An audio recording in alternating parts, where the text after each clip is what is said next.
Hey, ladies and gentlemen, this is Carmine Sabia for Explain America, and heads are starting to roll at the Department of Justice, and they're starting right at the top. Before we get started, please make sure you like, comment, share, and subscribe. Those little things really help us out, and they help our channel continue to grow. The world is still reeling over the Jeffrey Epstein situation.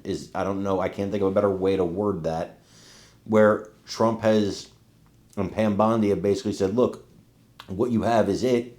There's not going to be any more. I think that's going to change over the course of time because the people want this information. I know I want this information. I got to assume most of you want this information because, yes, Epstein is gone. Yes, Maxwell is in prison. But the people they were servicing, the people who were their clients, I have to assume a lot of them are still alive and have gotten away with this scot-free. Now, one of the people who was on the case, not only against Diddy, but against Epstein as well, is Maureen Comey, the daughter of former FBI Director James Comey. She was heading up well, not heading up, but she was in the top of that Diddy investigation, and with all the evidence, couldn't get a conviction. Well, Bondi has given her walking papers. She's been fired, and Democrats and their friends in the media are going crazy about this. But in any job, if you don't perform, you're at risk of being fired. There was a mountain of evidence against Diddy, and she didn't perform. End of story.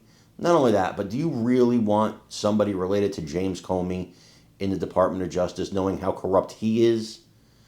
It's a bad situation. I want you guys to check out this video, watch the Freak Out show, and let me know what you think in the comments. It's also, I don't know, seems like really bad timing to fire the person who prosecuted Epstein and Ghislaine Maxwell. Just seems like poor timing. I don't know. I'm looking at you, brother. You're welcome. Look, I don't know. I mean, she's no more entitled to this job than anybody else is, and if she's so great, the next president can hire her, and maybe they will, and he can hire and fire whoever he wants. I don't know how good at her job. I mean, did she do a good job on P. Diddy? I don't know. I mean, does it seem like that went well? Looked like it didn't go very well to me. So, I don't know. I mean, the idea that because she didn't get a complete conviction, she got somewhat of a conviction in P. Diddy. Barely.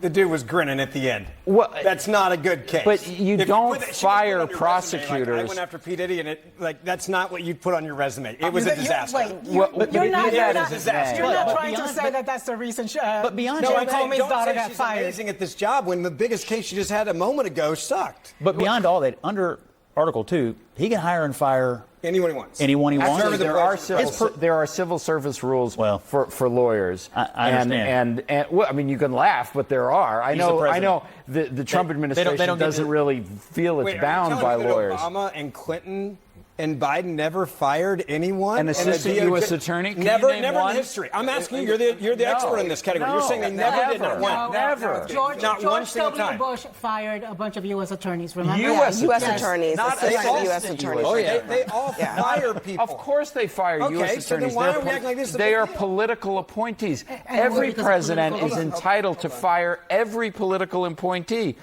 Maureen Comey was a line prosecutor, and I was one.